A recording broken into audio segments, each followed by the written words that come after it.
Good evening, everyone. Thank you so much for being here tonight. Wilson Boehm, Manager of Engagement here at the museum.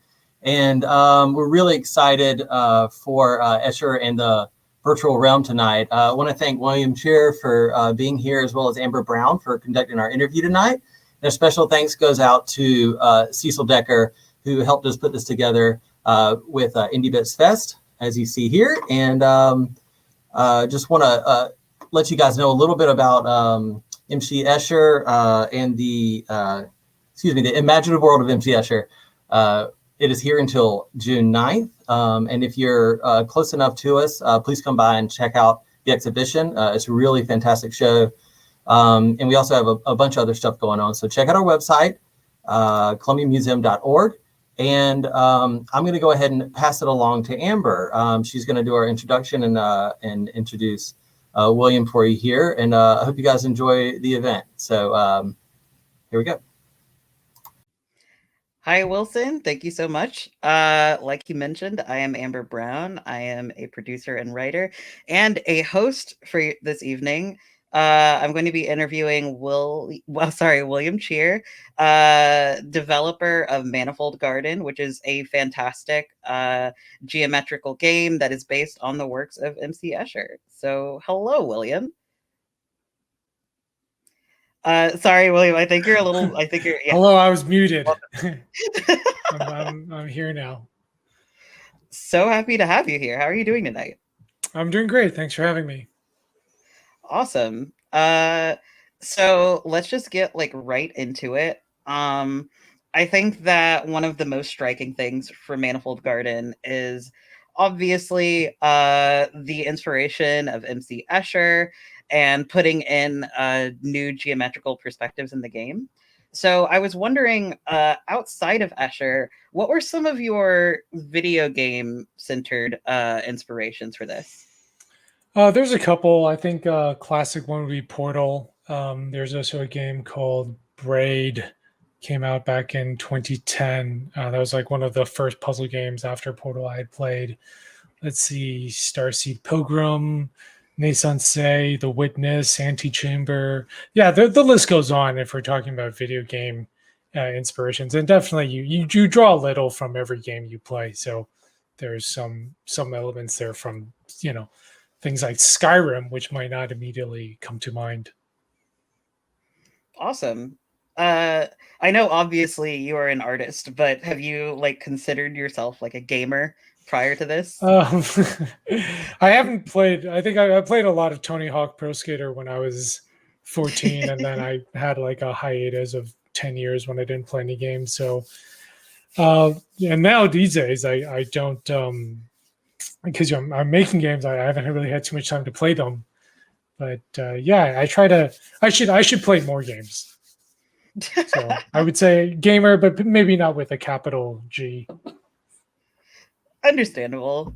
Actually, speaking of games in general, one of the interesting things about Manifold Garden is that it's pretty absent of traditional tutorials and instructions. So how did exploration factor in you putting together the game? How did that factor into the game making process for you? Sure. The game for us, there is a tutorial, but one of the kind of the guiding principles, not so much principles, just something I wanted to try to see if it would work, was to create an experience that didn't use any text. And so the tutorial doesn't tell you, it doesn't have words saying, go here, do this, do that. There are still button prompts. And what we try to do was we try to use the architecture itself to kind of guide the players to a certain location. So for example, you start off the game inside this room, and there is, initially we're just sort of teaching the player how to look around, how to move forward. And there is this mechanic where you can change gravity, but we only show the button to change gravity when you're close enough to the wall for that to happen. And I remember in early versions of the game, a lot of players just would not get close enough to the wall for the button to show up. Because if it's just an empty wall, why would you walk up to it? So one of the things we did was we added a set of stairs. It really doesn't go anywhere. It's just sort of in the corner there.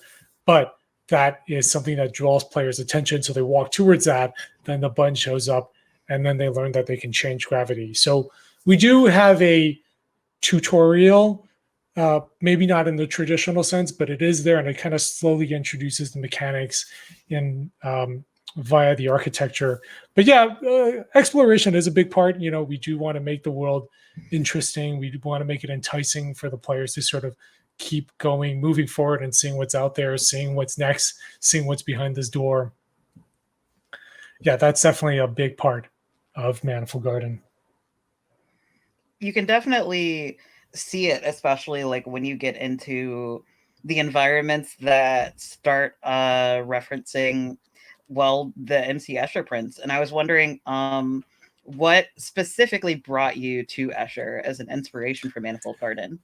Yes, so a couple of sources. I mean, one is certainly just there is a lot of exposure to M.C. Escher growing up from like math textbooks, right? You always kind of see.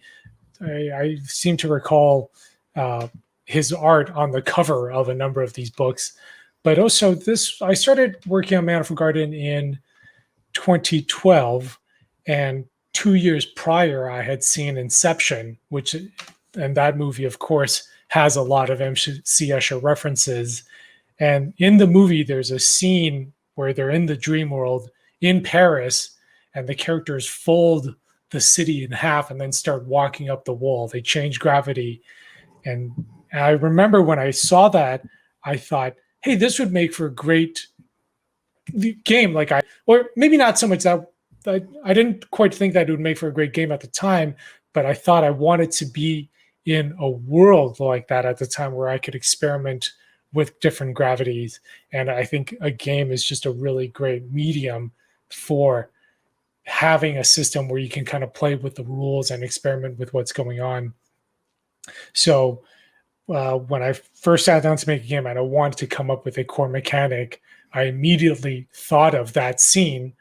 And initially the game was actually called Relativity because it was meant to be an adaptation of the M.C. Escher print called Relativity. Yes, that is on the bottom right there. That is a screenshot of the very first version of the game I wrote during Thanksgiving weekend 2012.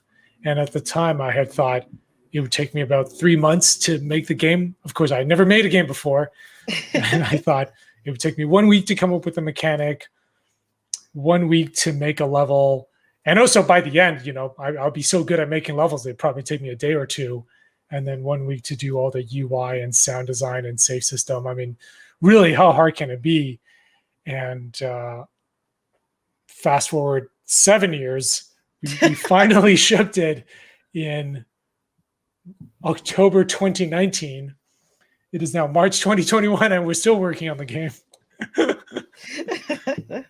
I think that a lot of people that aren't traditionally trained in game design could definitely empathize with that. And I'm also super excited that you brought up Relativity. Can you talk about how Relativity evolved into what would eventually become Manifold Garden? Sure. The very first version of the game actually had. So I actually wanted to have characters kind of walking in different levels, but at the time I did not know how to animate. And actually, I still don't know how to animate. Manifold Garden just didn't have any character animation. So I couldn't pull off having these humanoids walking around. So I decided, okay, you know what, we'll just make it first person. So it's from the perspective of the character. So I don't even have to worry about the animating a single person. And it actually had the in that very first version, it was the world kind of rotating around and not the character, not the player. So the world rotated while you still stayed the same. And there were actually a lot of problems with that. Like if you place, furniture in a level, as soon as the player does a single rotation, they all end up in the corner in a pile. And then, then you just sort of, every time you rotate, it's just sort of a bunch of objects randomly flying around. And I remember a friend of mine asking me, what is the meaning of the mechanic? Sort of what does it symbolize? And I thought, well, I want to make this game where players are learning to look at a problem from different perspectives. But if the character is staying stationary, but the world is rotating, it's almost like you're changing the problem while you are keeping your perspective. And so if I want the problem to stay the same, but you're approaching it from different perspectives, maybe it's a character who should be rotating. And so that's after 4 months of working that version and not succeeding, I decided to kind of go back to the drawing board and change it so that instead of the world rotating, it was you who had to change gravity and reorient yourself within the world and kind of learn to look at it differently.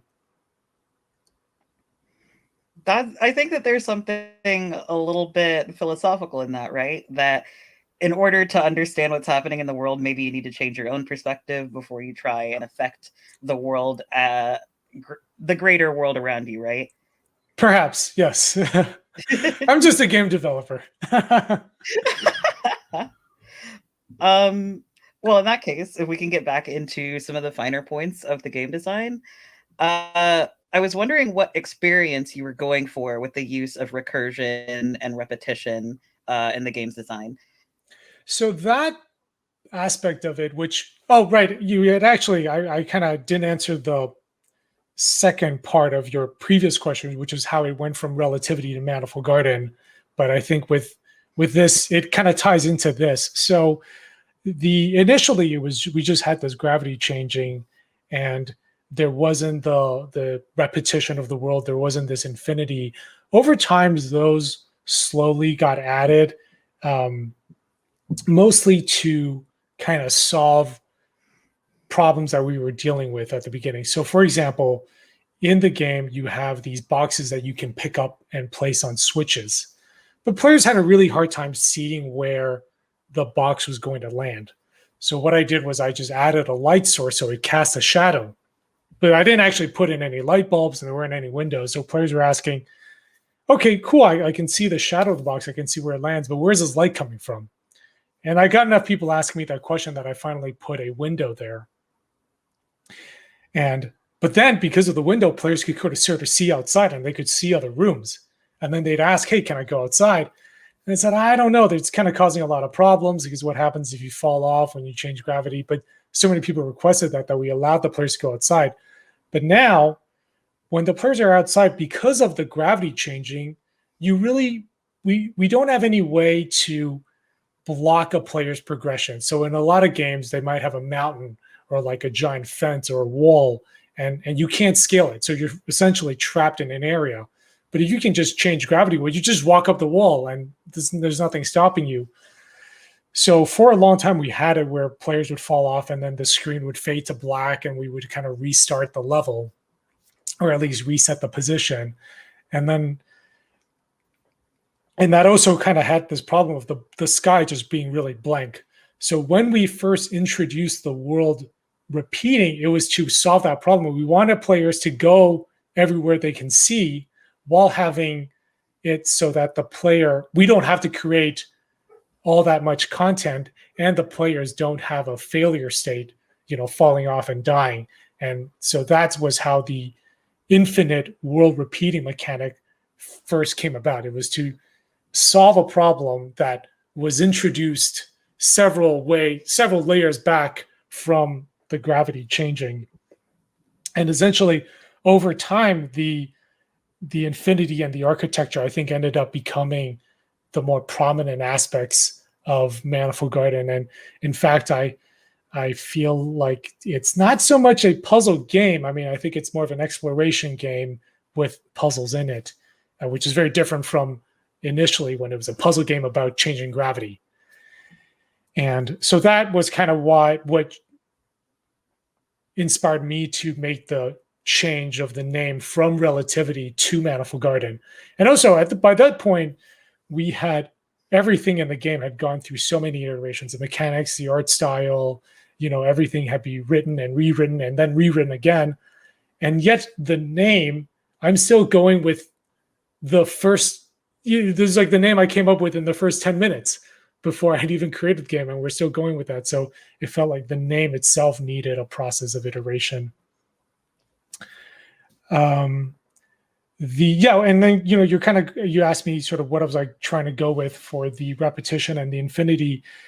Over time, we just kind of really wanted to have players appreciate being in a world that looked completely different, to kind of experience that. It's not we think of the, when I say infinity, we know on an abstract level what that is. Well, it's a number that's bigger than everything, than all the other numbers. But it's quite another to sort of visualize it and experience it. And that's kind of what we're hoping for with Manifold Garden. And so right now, what we're seeing is actually, this is not final footage. This is sort of halfway through development. I think it must have been, I'm guessing around 2014, 2015. It's crazy seeing how the game has evolved, like through clips and bits of Relativity and through 2014 and through what it is today, actually. So something that you've talked about in the past is that you consider Manifold Garden not to be a non-Euclidean geometry game, but an impossible geometry game. Do you think you could explain the differences for that? Yeah, there's so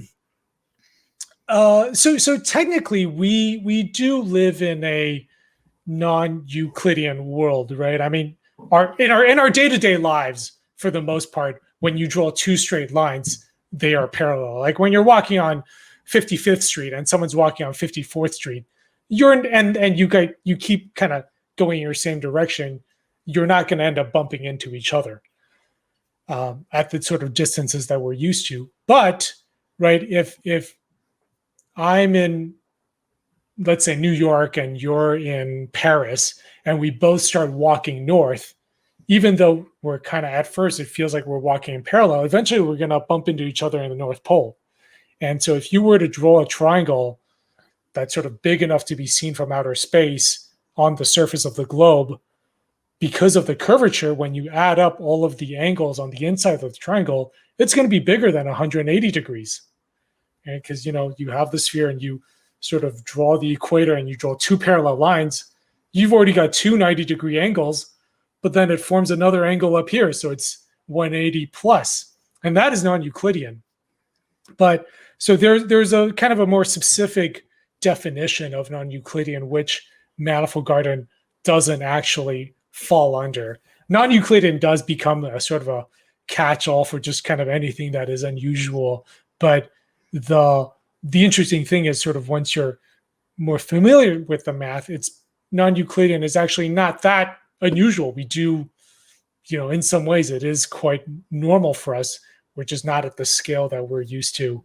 So I didn't feel like, and I'd studied physics in college, so I didn't really want to sort of just take a fancy word and apply it here without it actually meaning anything significant. Now, the term manifold, that is a mathematical term for describing the kind of space you see in the game.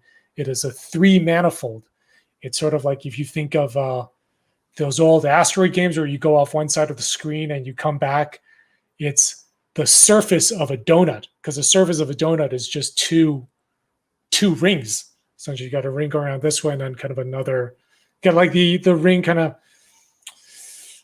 it's hard to describe, but I'm glad I'm on video because you see what I mean. The donut is really two rings. So if you think of asteroids, that is the 3D surface of a 2D donut. Manifold Garden, it's the 2D surface of a 3D donut. Manifold Garden is the 3D surface of a 4D donut. That's how I explain it. That is very in-depth. I know that Manifold Garden had a pretty long testing period because of that. I was wondering, what was it like seeing everybody like slowly understand the way that the world worked from that lens? Yeah, it was not. It was definitely a slow process. I think the game went. I went to a lot of festivals and conferences. I think between 2014 2014 and 2016, I went to about 30 conferences, festivals. I was doing about once a month. I would go to an event, I would showcase the game, watch people play it, write down all of their feedback and, what they did, what they didn't do, which problems they had, which puzzles they had problems with. And then I'd go back, make changes, go to another event, and then, rinse and repeat. Over time that was very helpful in figuring out which concepts were challenging for players, where we needed work. After a while, that you do get diminishing returns, and also it's just incredibly exhausting to be traveling every month, and you never really have time to kind of work on longer problems. It's like you can't take apart parts of the game. You always have to be able to put it back in time for the next showcase. So, yeah, it was early on. Watching playtesters was very painful. Players would struggle a lot, and I was always tempted to kind of jump in and help them. But over time, you kind of learn to sort of step back and observe and watch the reactions and sort of just look at it objectively. And then, by, I want to say 2018, 2019, as we were releasing, then people were actually able to finish the game. They were getting through the tutorial. They were understanding what we were going for. And that was really satisfying to see that the tweaks and changes we made were actually working. Absolutely. In the same vein, we actually have a question from somebody, from Billy, who wanted to know how big was the team for Manifold Garden, and how did you split the work when designing the video game? So I think the way we made Manifold Garden is not typical of how most games are made. Initially, I think from 2012 to 2015, it was just me. I had, like I said, I thought it was supposed to be a 3-month practice project, and then the reason why I continued for so long was because I kept telling myself, I was basically in denial that whole time. I kept telling myself I was 2 months away from shipping. In fact, I don't think it was until like 2017 that I fully accepted there was going to be for much longer. So yeah, 2012, 2015, I was working alone. And then 2015 was when I started bringing on other people to help me out. But at that point, I hadn't really worked with other people before. And we also didn't have a lot of money. So we weren't able to kind of pay people and commit to them. So I would say from 2015 to 2017, it was a bit of a revolving door. People coming, working for like 3 months, 4 months, and then leaving. And I think the current team, the team that eventually shipped the game, I think that is a core team of about 8 people. And they just, during this whole time during development, I was always sharing the work very openly. I was streaming development. I was sharing it on Twitter. And in 2017, Arthur, he's the graphics programmer. He kind of started working on the game, and he was sort of like the first piece of the puzzle to fall into place. And then from there, we built a team of 8. The time when we were actually shipping, I think there were about 40 people involved, because we had, PR agencies we were working with.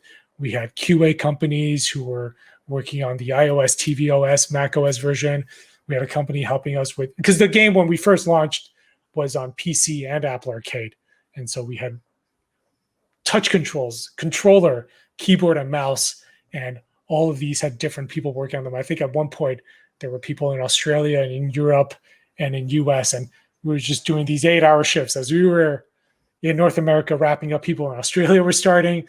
When they wrapped up, people in Europe were starting. And then, we had an overlap. So it was, about 30, 40 at its peak. And now we're down to about 5 people. But that sometimes goes up to like 7 or 10. We work with a lot of contractors. So, depending on what we're working on in a particular week, it might be as many as 10 or as low as 5.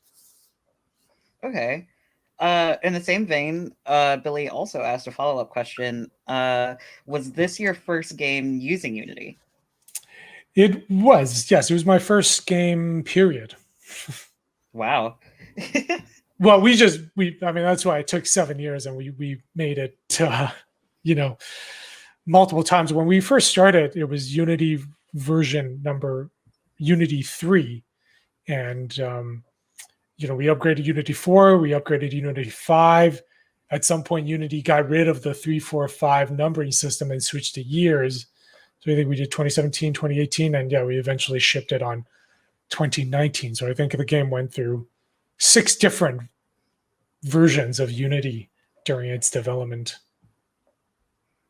Do you see yourself working in digital spaces like that again? Like, I know that you were traditionally, before Manifold Garden, I guess I don't want to say a traditional artist, but you worked with physical art. Do you see yourself doing digital art again post Manifold Garden? Yeah, I mean, it's hard to go from creating an entire universe to creating a sculpture again. I mean, I think there's sort of obviously a lot that's interesting about kind of physical production that just digital works can't replicate.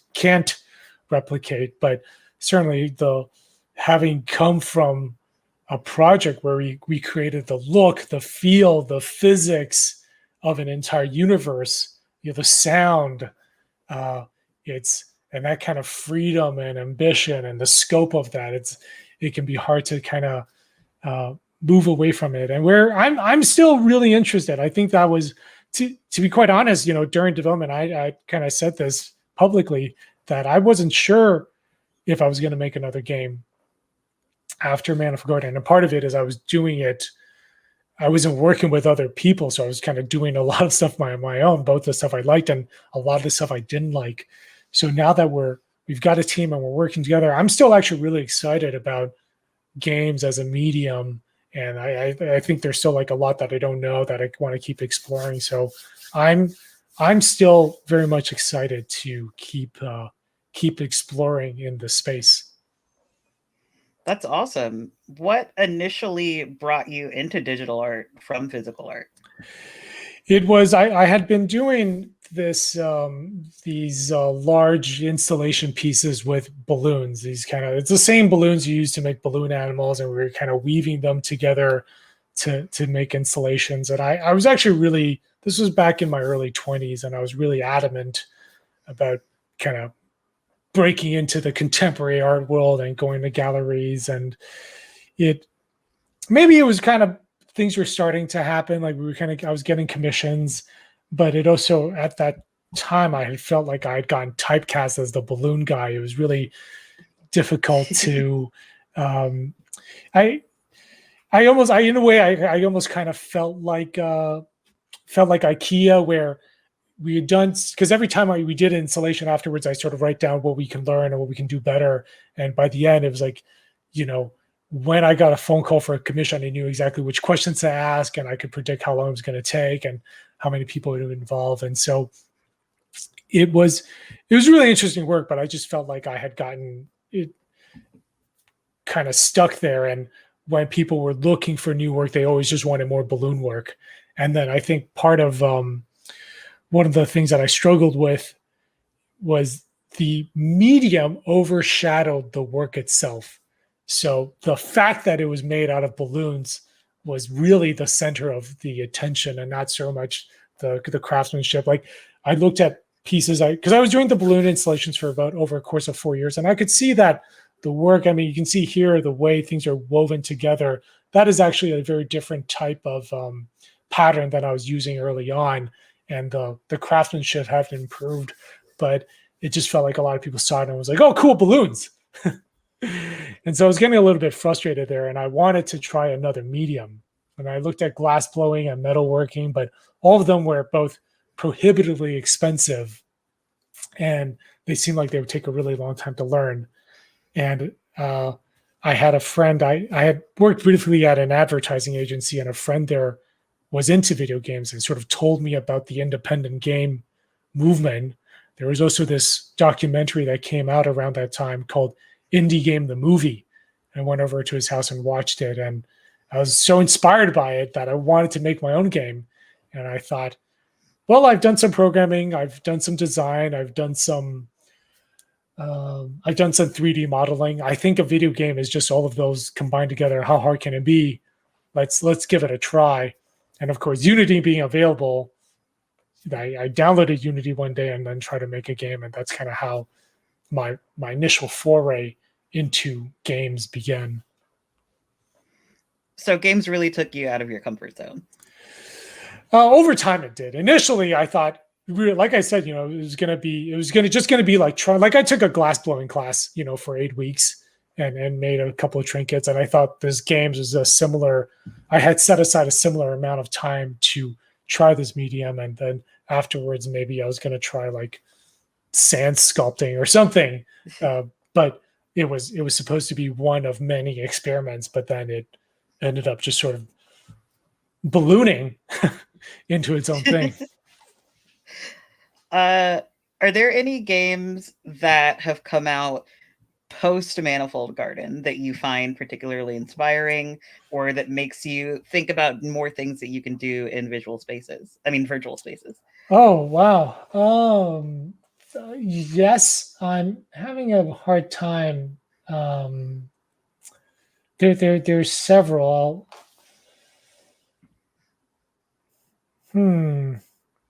That have come out after Manifold Garden. Yeah. Yeah, I haven't played that many games. I think there are games that I find interesting now, but perhaps not for the same reasons. Oh, I don't know if Outer Wilds came out before Manifold Garden. I think it came out before, but that game was very inspiring. It's a game where it's a puzzle game that takes place inside an solar system, sort of like a solar system as a playground. And actually, now that I'm thinking about it, it came out before Manifold Garden, but I thought that was a very inspirational. I played it afterwards, and I definitely found it very inspiring. Awesome. I know that a lot of people find game design daunting, especially if they're not formally trained in like a program or something. So do you have advice for anyone interested in exploring game design on their own and are just terrified of doing so? Well, the best way to go about it is just to start making stuff. I think the all education is self-education in some way. There's a ton of resources. Unity now has tutorials. There are a lot of assets. I think it's definitely, even when I was starting out, it was much easier. I think getting into game development has only gotten easier. Perhaps releasing a game and making money has gone harder just with the market opening up, but certainly making a game has gone easier than before. I think GDC Talks, the Game Developer Conference, they have free talks on YouTube, and I remember watching a lot of them, and those were really inspiring. To me, it's a lot of people in the industry kind of sharing what they've learned, and so there's just a ton of resource out there. And I think another one that really wasn't available to me when I was starting is Twitch. So there are people streaming game development on Twitch. I do that fairly regularly, but there you can really find a community. You can watch someone do it, and you can ask questions. And if you watch me do it, you'll see I'm always making a ton of mistakes. Like I'm having to ask where buttons in Unity are, and so don't watch me to learn how to make a game. Watch me to realize everyone makes mistakes, and you don't have to be perfect. You can just sort of like dive in and kind of fool around and make something. I had that on my list. You go live a lot on Twitch for a variety of different games, sometimes your own, sometimes like other indie games that inspire you. So I was wondering, how has Twitch as a developer and as an artist helped you with your creative process?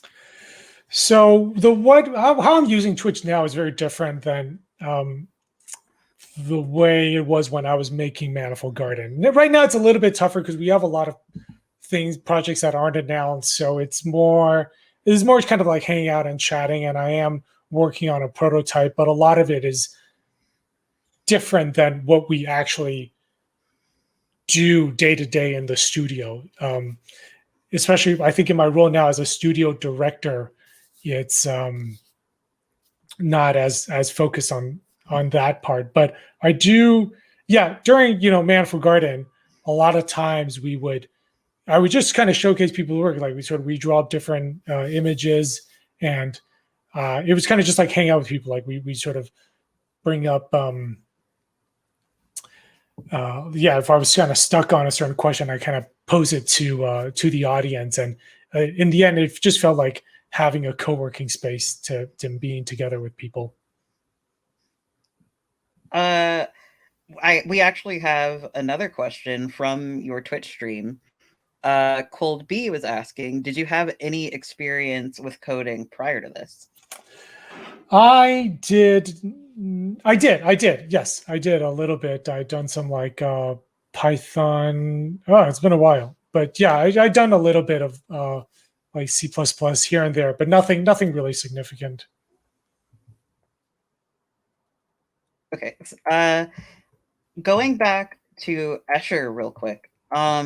I was wondering if you could get into some specific Escher prints and what you were thinking as far as how to turn those into levels. Like, I know that we are familiar with Relativity, but how did we get through, for example, cubic space division? Sure. So this isn't actually a really interesting one. I had sort of seen this image, and I wanted to create. I thought this was just a great level, and it also is not that difficult. It wouldn't be that hard to model. It's just a bunch of blocks, and so I wanted to put it in the space. Now, if you look at the top right screen, that was an attempt to make the level back in 2013. That was before the world wrapping was added in Manifold Garden. So in Manifold Garden, the world repeats itself. If you fall off, you'll actually kind of land back where you fell off from.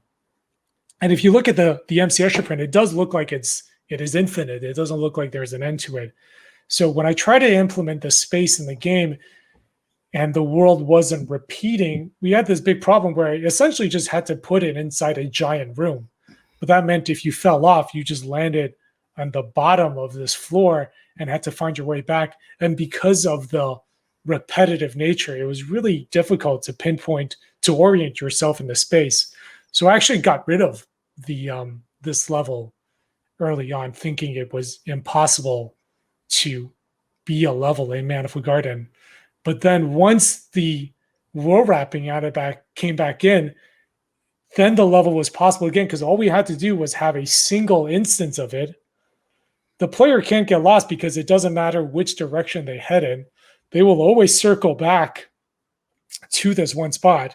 So it solves the problem of players getting lost. And then visually, we can actually replicate what the Escher print looks like. So this is, if people who have played the game, the bottom right image is, I think, circa 2017.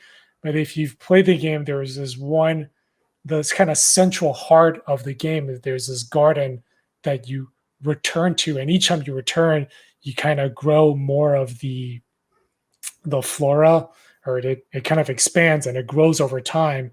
But that is the space that is modeled after cubic space division. You're inside of the cube, so you do have to kind of look around. But if you just step off and fall, you'll see how the cubic space division was the direct inspiration or ancestor of that level.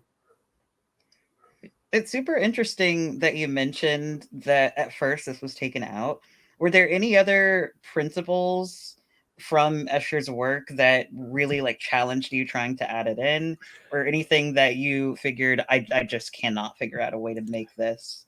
Absolutely. If you go back, I think 2 slides where it showed the waterfall, this was one that, that's obviously a very iconic print. I think that might have been the first Escher print I came across when I was in 5th grade.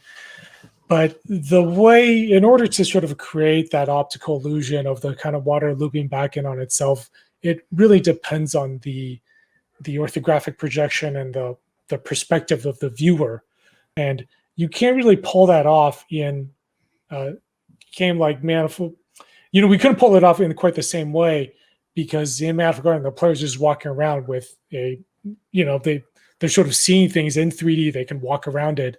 In this print, Escher doesn't have to worry, well, what if you look at it from the side and kind of poke around? But in Manifold Garden, the players can sort of do what they want. And so I was a little bummed out that we couldn't, but I really wanted this. I love this idea of this looping waterfall. And again, that was something that was solved with the world when we created the repetition and the infinity, because now when water falls off a ledge, it'll come back down above. So I say that we don't have waterfalls in the game, we have water loops. So it's again, this is not, from a visual standpoint, it's not quite an optical illusion, but the idea of that print, this water that loops back on itself, we've been able to, in some way, recreate it in a Manifold Garden way that still makes reference to Escher. Absolutely. We have a question from Rowan on Vimeo, who asks, I was struck by the sound design in the game and how atmospheric it was. Would you mind sharing the process for that? Sure. Yeah, I worked with Martin Cavale. I think he was also, I think maybe after Arthur, he might have been like the second person who was part of the final team to join. And working with Martin was a bit challenging at first, in that it was I was having to learn to work with another creative, because Arthur's a programmer, and I think there's a more, hey, I want this is how I want it to look like, and then he goes and he makes it happen. And I remember working with Martin at first, I was getting frustrated because I was like, why is he not making the thing that's in my head? But a lot of that was, so we had to kind of learn to communicate. And over time, there was also a process of learning to trust Martin and having him make the calls. One of the challenges with, and in the end, I'm so happy with the final result. And that was a lot of the decisions that players really like. For example, the way when you're kind of carrying a cube upstairs, it makes the way the cube hits the steps makes a certain sound. And that was all Martin's doing. I think one of the challenges with Manifold Garden and designing the sound is that it's very abstract. So what is this space supposed to sound like? We know what walking on concrete sounds like. We know what walking on wood sounds like. But what is this material? What should this like platonic form of a footstep sound like? This is a platonic ideal of a cube. What does it sound like when it hits a platonic ideal of a floor? What does that mean? So we had some fun. We really wanted to make it feel like you're kind of playing an instrument, and it's joyful. When you walk on glass, your footstep is actually a different musical note, and then when you land, it's a chord. So we kind of played around with stuff like that. That's awesome. We have another question from Colby on Twitch asking, is there symbolism in Manifold Garden's game mechanics shifting from water power towards electricity later in the game? And if so, what inspired the changing power sources? Oh, does that happen? I'm not. I don't want to say you're reading too much into it. For us, we did. I don't know if necessarily water to electrical. I think there was definitely more of an industrial feel towards the end, and mostly want to feel like you were sort of getting into the heart of the world. The biggest symbolism in the game is the way you're kind of getting rid of the ooze and sort of bringing the garden back into life. I think that's really more the journey. I will have to revisit some of those later levels. There might have been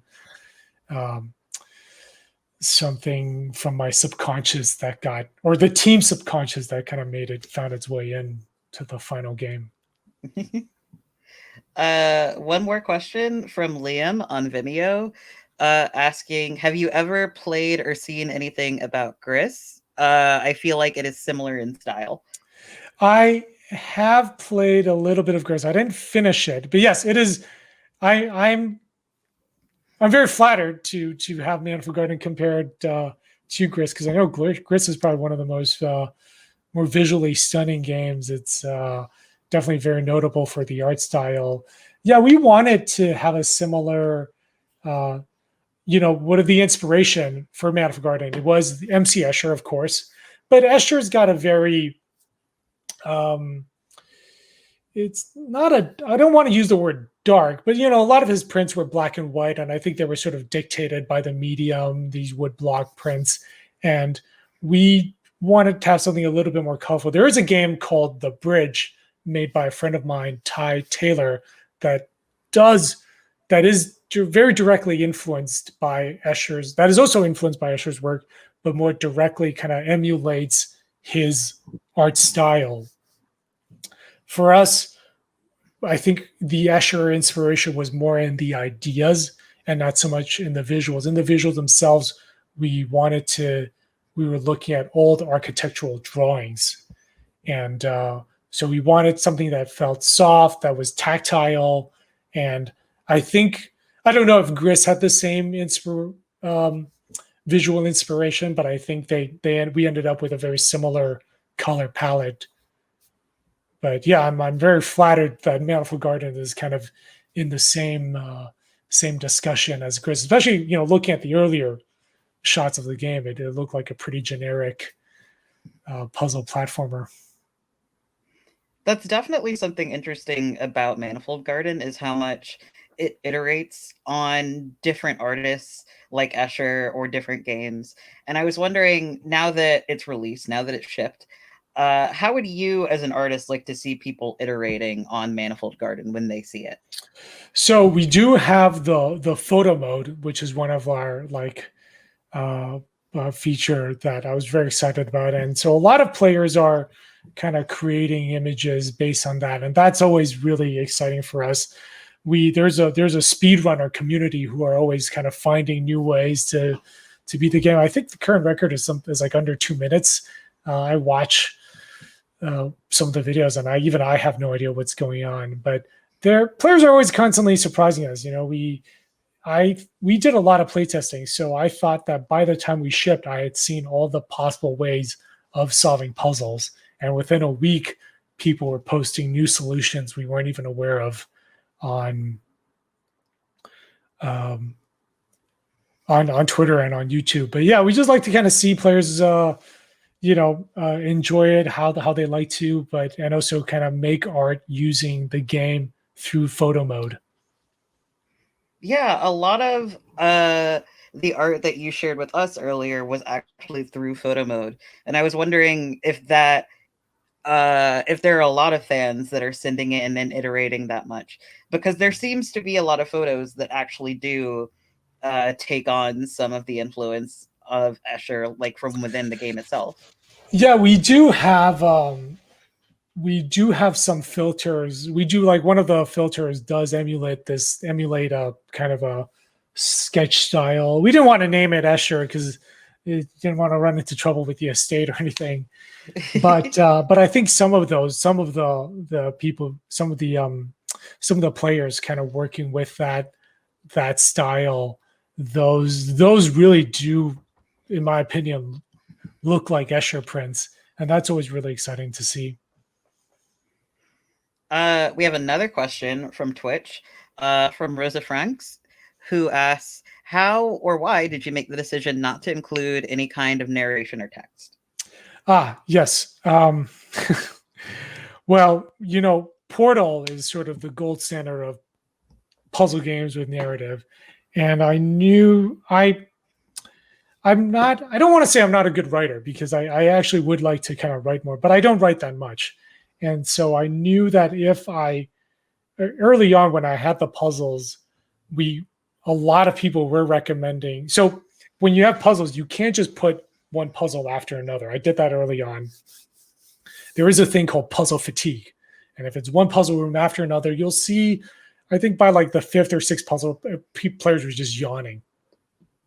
So Portal gets around that by having this AI tell jokes. You're in a science lab, you're kind of a lab rat, and she's conducting experiments using you, and there's a voiceover chat. And the voiceover is really efficient from a production standpoint, because you don't have to have a character delivering the lines. It's just sort of, you just hear the voice. And a lot of people recommended that I do that, but I knew there was no way I could be as funny as the writers at Valve. And if we try to go that way, we're just going to seem like a bad copycat. And I'm really glad we did that, because eventually what that meant was we used the architecture as a way to break up the puzzle fatigue. The architecture came in initially as a way to create pacing with the puzzles. But then by the time we shipped, it was really the puzzles were there to create pacing for the architecture, and the architecture was the star of the game. Absolutely.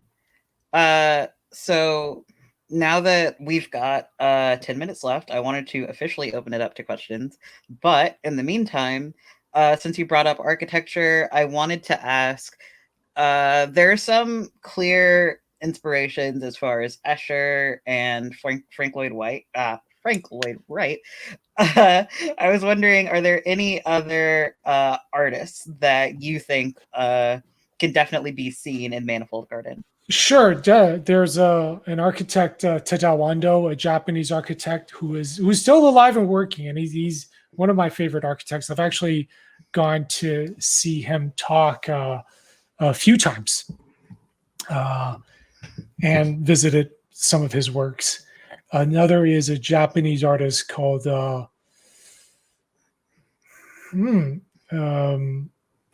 I'm actually forgetting his name right now, but he created this work called Blame, and or it's like Blame with an exclamation mark. And his work has been a really big inspiration for us. Awesome. We have some people in the comments talking about how meditative the game was because of the lack of narration. And so I was wondering, was that part of the goal with the sound design and the looping to make the game more of a meditative experience? A little bit, yeah. I think part of it was, when we had thought about, I think there's something, when you look at MC Escher prints, they're all very rooted in reality. It's always kind of right. He's sort of taking these sort of very mundane objects, but then kind of giving them a twist. And I think they do work very well, like, because then there is something for the players to identify and connect with. Oh, this is a water mill, but there's something kind of weird about it. And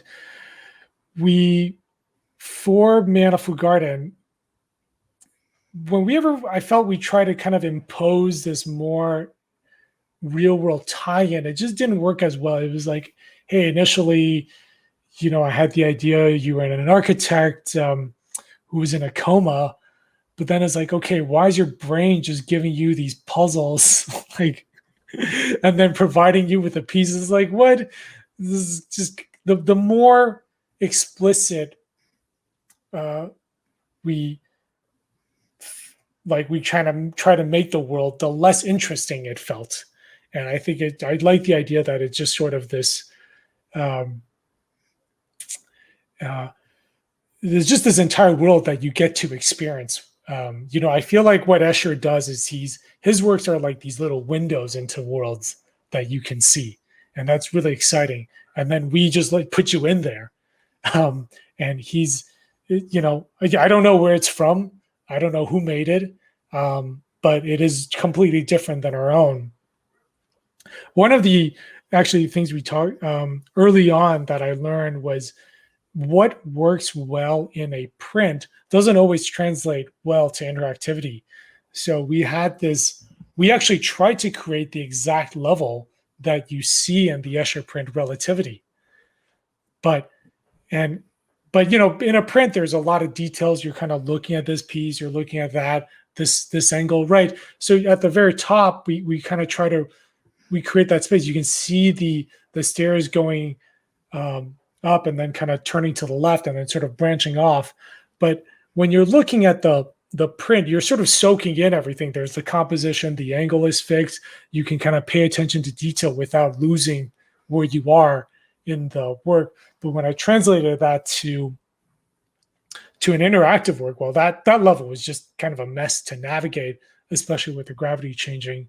And so early on, it became clear when we try to adapt Escher into a video game, it can't be on a purely visual level. We sort of have to step back and focus on kind of the bigger ideas. So it's not, right, I think Relativity is about different gravity, about experiencing a world from different perspectives, we can do that, but maybe not necessarily through the same visual devices that he used.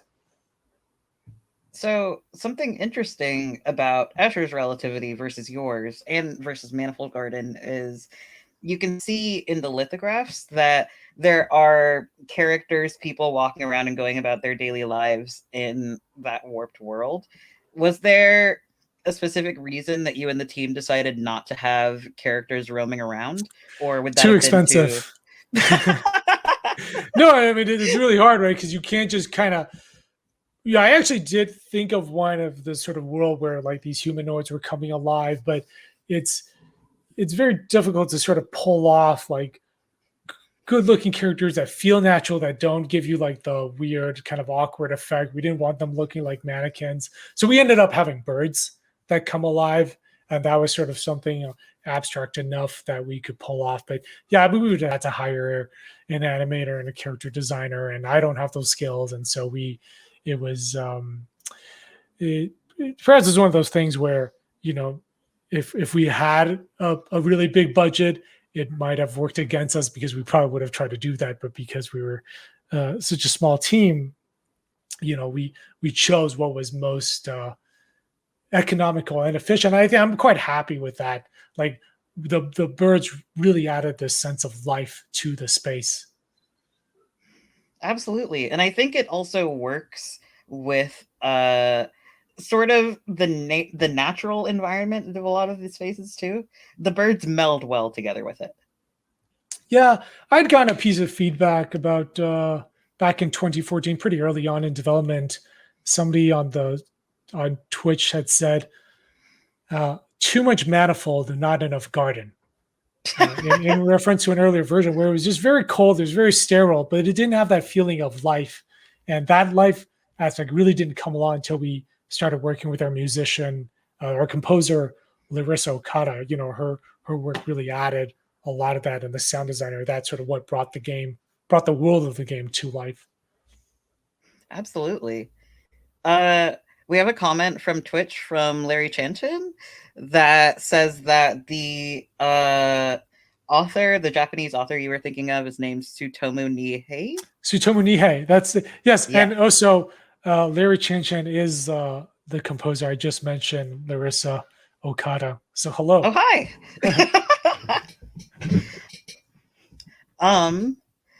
Do you see yourself working with other kinds of spaces in the future? Like, I think that you sort of touched on an evolution of Escher's work is taking it into a 3D space with gaming.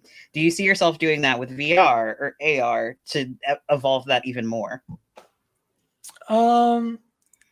Those, I don't know so much about the technology. I think, when you look at Escher's work, you see he's kind of playing with all sorts of stuff, with tessellation, with kind of infinity, with changing perspectives, with optical illusions.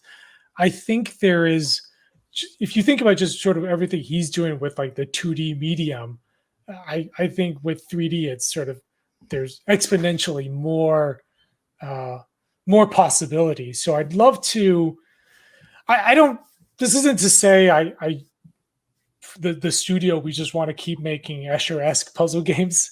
But that is something I think what I'd like to see is what excites me as a creator is our worlds that don't exist in reality. I think maybe I'm not as inclined to like make a game that's set in I don't know, the Rome, I love learning about the Roman Empire, but making a game that's sort of set in that period is not as exciting to me as making a game set in a world where,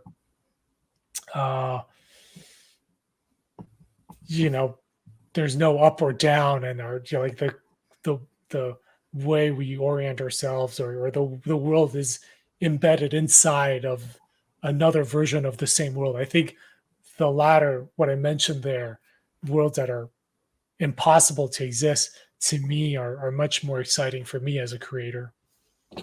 Absolutely. with that, I don't think we have time for any more questions, but I wanted to thank you so much, William, for coming in and talking about Manifold Garden. It's absolutely trippy in the best possible ways. And I think that I can speak for the remainder of the chat when I say that we can't wait to see what else you have cooking up. Thank you. I actually, I do have an MC Escher story. You know, back in 2017, I was invited to the Netherlands for a conference. And of course, when I was there, they have the Escher Museum in The Hague. And I absolutely had to go. So I took a day and I went out there, and that was a really special moment for me. And so it's sort of really nice to kind of have things come full circle again, and to be able to share a bit about my work for the past several years in relation to the this Escher exhibit. I'm by no means an Escher expert, but I have been kind of living and working alongside his work for several years now. So this is really exciting for me to be a part of. Awesome. We're so happy to have you. And so are we at the museum. We want to thank Will and Amber once again, and that special shout out to Cecil for helping us put this together as well. Do want to encourage anyone that's not a member of the museum to become a member, and to come check out the Imaginative Worlds of M.C. Escher right now on view until June 6th. So thank you all for being here again. And, we really look forward to seeing more from William. So thank you guys so much. And we'll see you around. Have a good evening. Bye. Bye. Bye, everyone.